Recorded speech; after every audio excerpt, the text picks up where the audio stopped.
The Trump administration says it intends to take a look at affirmative action programs. The Justice Department signaled it might get involved in possibly one specific case brought by Asian American students against Harvard University. But critics say the outcome could have repercussions for the future of diversity initiatives across the country. Joining me now is Bruce LeVell, Executive Director of the National Diversity Coalition for Mr. Trump. And Bruce, with a welcome to you, is this the beginning of the end for affirmative action education programs? No, it's not. Thanks for having me, Alex. Happy Sunday here in Atlanta, Thanks. Georgia. I think, what this whole issue that came upon the news cycle is the fact that a case was filed in 2015 by 64 Asian Americans that the Obama administration evidently, I guess, kicked the can down the road. So I think this is where this is coming from, this particular issue. From what I understand, the Justice Department hasn't officially put any type of statement out there on this particular matter. Okay, as you know, Bruce, affirmative action policies, they were introduced to help groups that tend to suffer from discrimination. Is there any part of the Trump administration that believes that kind of discrimination no longer exists, particularly relevant to students or job hiring? Well, I can tell you what I know about the president, and being privileged and honored to represent as executive director of the largest diversity coalition in the history of any GOP candidate. We have over 2 million plus various diverse groups from all over the country. CEO Pastor Darrell Scott, who's the president's pastor, as well as Michael Cohen, who's executive vice president to President Trump, whose father is a Holocaust survivor. And we're a very, very diverse group, ndctrump.com.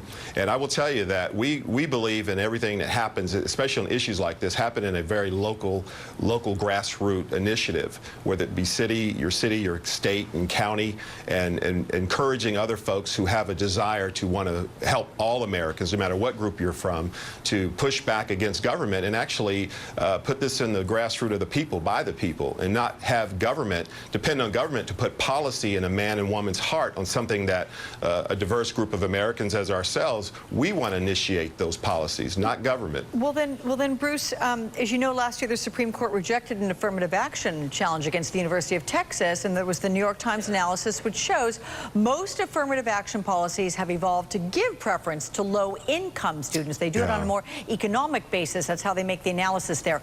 Yeah. So why does the government still feel the need to get involved if this report in the New York Times is true? The Justice Department may take on this one issue from the 64 Asian Americans that have filed suit.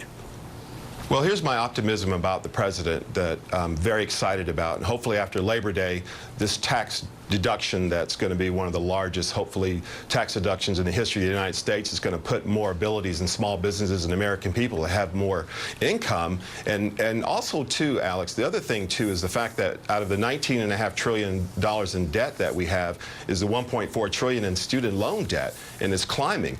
I'm very optimistic in terms of the policies that the president has that's going to help all Americans, especially since we're on the academia subject of admissions, that's going to help a lot of the, especially disadvantaged communities that are going to be able to afford the colleges and put pressure on these universities on these rising tuition costs. It's gone out of control. That affects all Americans. Bruce, I want to ask you about my conversation with Representative Brenda Lawrence just a few minutes ago. She said that the number one issue that her constituents bring up is a sense of an unease and instability that's being generated by this White House. How do you respond to that? Well, I respond to it. I was very privileged to work along Kellyanne Conway and everyone all the way back to Corey Lewandowski in and out of the Trump Towers, and I can totally say that I have total confidence because a lot of those folks who are in the administration are still my friends. And I just want to say this for the record. There's absolutely zero chaos in the White House whatsoever. And I say that because I think it's unfair. I think it's very common for a lot of administrations to go through transitions with personnel. It's not uncommon. But I will tell you this. We have made tremendous headways, obviously in southwest Syria.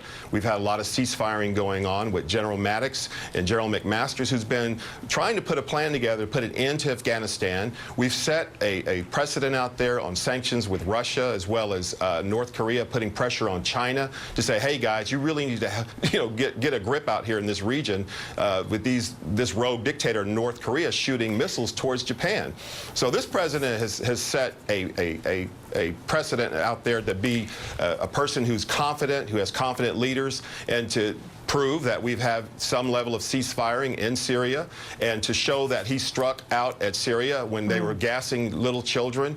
So I'm very optimistic. The other thing, too, Alex, is that the consumer confidence is a reflection on the safety and security of how American citizens feel.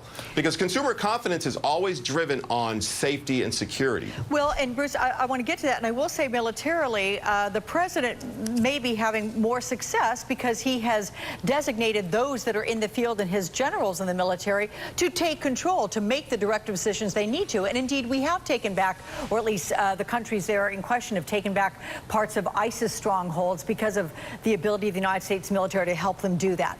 That is all true. No one is disputing that. However, the public is feeling something. I mean, look at the president's popularity. It is taking a hit in the latest Quinnipiac poll. You've got 54%, Bruce, embarrassed that he's president, 62% saying he's not honest, 71% saying he's not level-headed. And you're also a member of the president's media advisory board. Would you recommend to him to change his approach at all to try to help improve these numbers? No, I have a tendency not to be, worried about polls. I look at the fact that this president in his tenure has created almost 1 million jobs.